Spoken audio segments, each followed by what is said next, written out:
Hi, I'm Dr. Marcus Blum. I'm the Extension Wildlife Specialist with AgriLife Extension, and today we're going to discuss trail camera setup and placement, mostly in relation to New World screwworm. Unfortunately, we can't treat wildlife. Our management protocols for wildlife and livestock are very different. Livestock we can handle, we can work with them, we can adjust breeding seasons, things like that, but it's still important to monitor individuals across the landscape so that we can see how New World screwworm is potentially spreading across the landscape. Those challenges are going to lead us to utilizing technology such as trail cameras. And trail cameras are a great way to monitor wildlife and animals in general that just don't want to be found.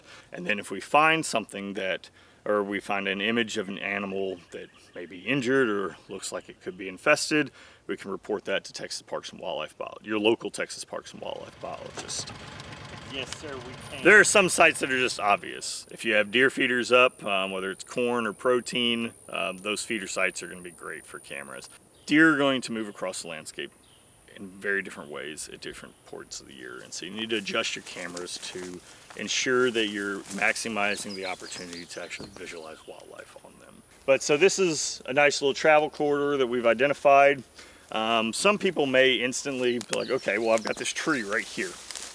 And so I'll put the trail camera right here because the deer are going to move right through here. If you're putting on trails, you need to be about 5 to 10 yards away from that trail.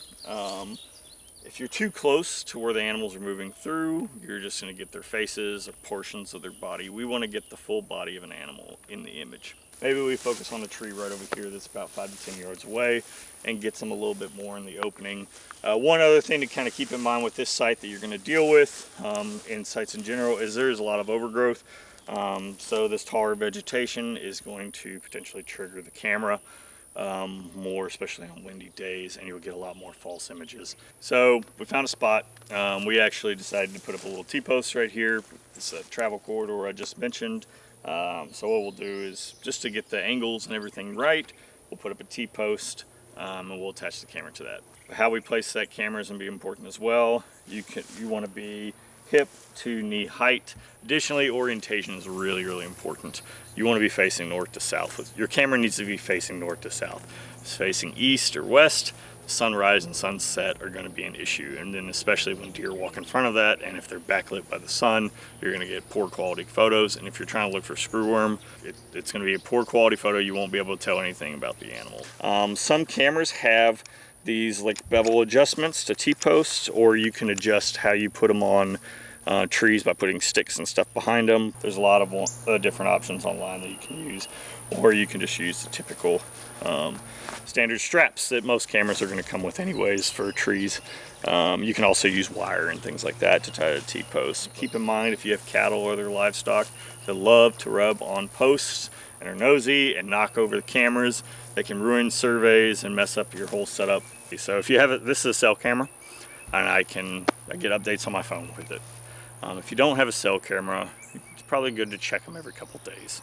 Download the photos if possible, but also just to make sure that your camera's still in a good position, good setup. But from a screwworm standpoint, we want to be checking them a little bit more frequently, because if I get a photo and I check it a month later and there is a deer with an obvious wound on it, well, that deer's dead now, and so it does us no good. For batteries, I like to use lithium.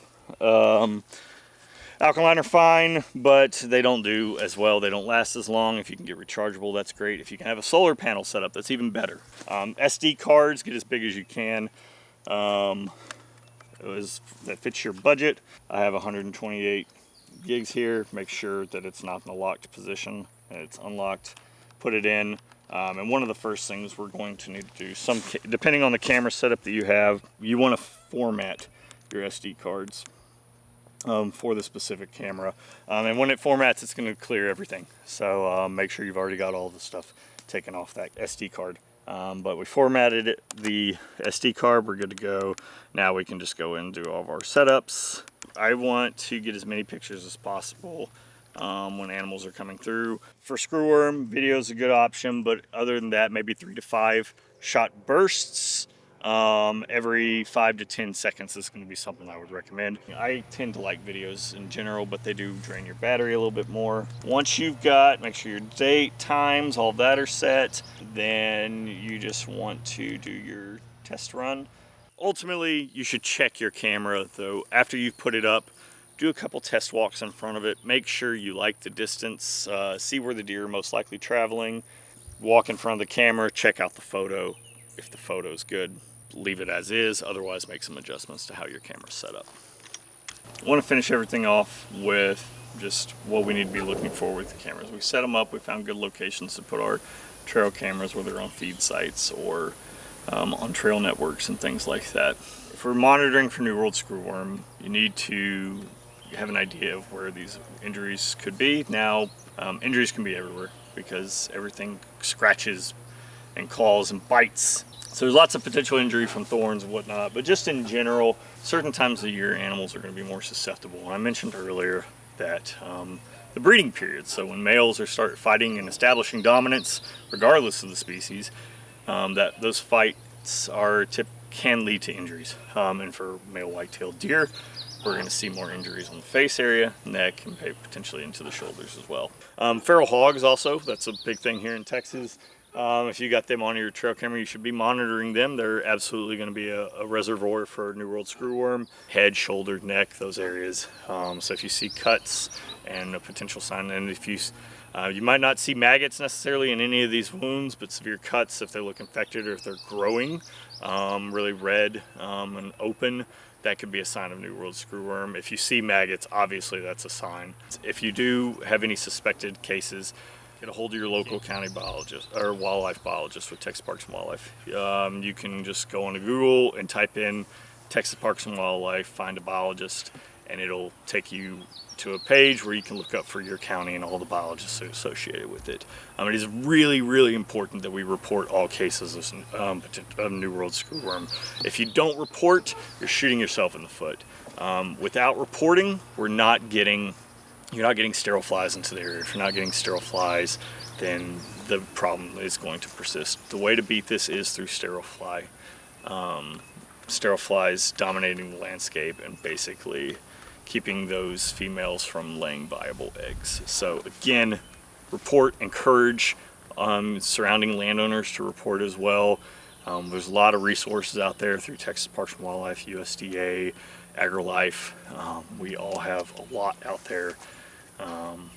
Yeah.